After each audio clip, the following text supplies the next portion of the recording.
عمق كبير تحت الأرض، وقد نتعرض للإغماء بسبب نقص الأكسجين. صحيح. شاندلر يتجه الآن إلى مثوى أوزوريس. حسنا، ها نحن ذا. أنا في الماء. واو. يمكنك ملاحظة أن الهواء قد قل هنا.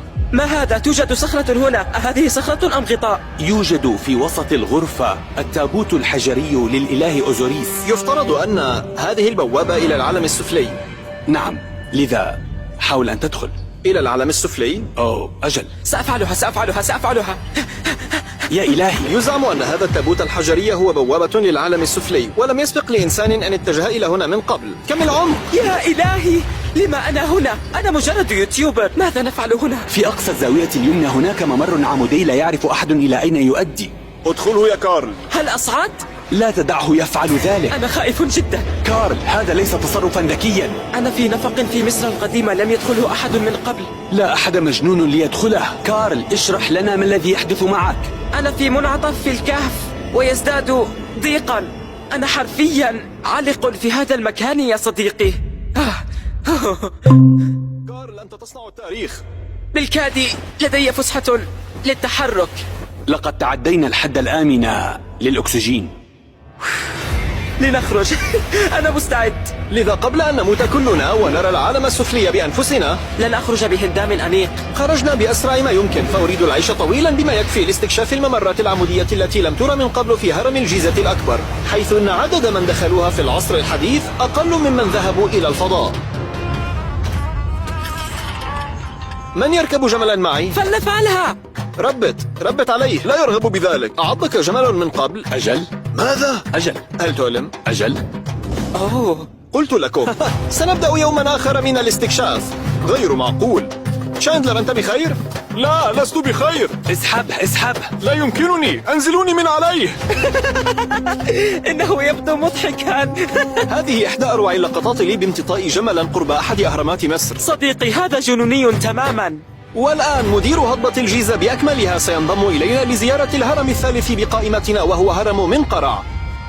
إن نظرتم للأسفل سترون بقايا جرانيت من 4600 سنة مضت، وهذا هو شكله حسب اعتقادهم. واو. ولكن هذا كل ما تبقى منذ 5000 عام. هذا صديقي نولان، أنرسله للاستكشاف في الأعلى؟ أجل.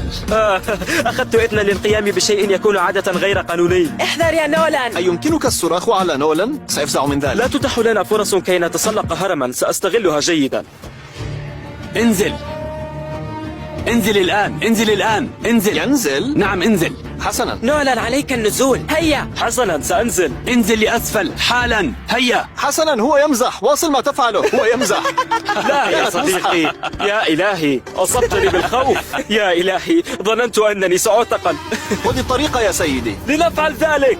واو، وجه الكاميرا لأسفل. لما المكان مظلم هكذا؟ لقد أطفأنا النور. حسنا، هذا يفسر الأمر. خذ الطريق.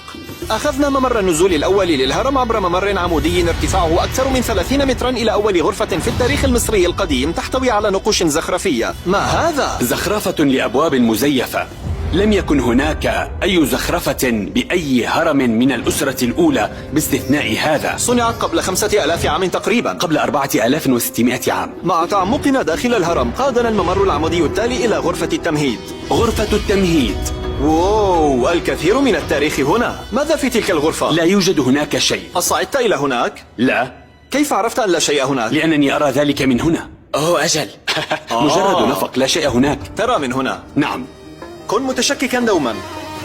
الهرم معروف بممراته المعقدة، كان يحتوي على ممر عمودي أخير يؤدي إلى غرفة الدفن. هذه غرفة الملك، تتميز بسقف مقبب لتخفيف عبء الوزن. وكيف عرفوا ذلك قديما؟ إن استطعت بناء هرم يمكن بناء أي شيء. بل يمكن فعل أي شيء. بطريقنا للخروج بدأت أفكر، لما هنالك 3 أهرامات أخرى خارج هذا الهرم؟ ما هذه الأهرامات الصغيرة ال3؟ لهرم منقرع 3 أهرامات صغيرة لزوجاته الملكات. 3 زوجات، وهذه قبورهن؟ نعم. نولان، تعال إلى هنا. نولان. يا إلهي، إن حصل على 3 زوجات يمكنه إيجاد واحدة. سوف أعمل على هذا. اكتشفت مومياء. لا تطلب مالا، تسمعك طوال الوقت ولا تتحدث كثيرا. إنها خيار جيد. أعرضت علي مومياء؟ نعم. هذه شروط إيجاد الشريكة. وقتنا مع أشرف شرف على الانتهاء، وأردت سماع رأيه بخصوص هذا. الكائنات الفضائية لم تبني الأهرامات. كائنات فضائية؟ لدينا 124 هرما بشتى أنحاء مصر. هل سنستدعي الكائنات الفضائية لتشيد لنا هرما كل مرة؟ هذا لا يمكن. المصريون نعم. هم البناة. طارق، ماذا؟ كائنات فضائية؟ معقول؟ أنت ذكرتها. بناها المصريون. إن كنت تستطيع بناء هرم فيمكنك فعل أي شيء. هيا بنا. أعتقد أن أي شيء تعني تمثالا ضخما، نصف إنسان ونصف أسد ويشبه الجبل، وأنا متأكد من أنه مليء بالأسرار. والآن أمامنا أبو الهول مع دكتور زاهي مكتشف كل شيء هنا تقريبا. قرأت أن هناك معبدا مدفونا أسفل أبي الهول مليء بالذهب، وسأتحقق من ذلك. من المحق، الدكتور زاهي أم نظريات المؤامرة؟ استمع إلي. أنا معك. ساعدني. أوه. هذا مدخل؟ أجل. أبو الهول، أنا بداخله، لا أصدق. هل المعبد حقيقي؟ هل سأتمكن من الدخول؟ ستفعل. واو.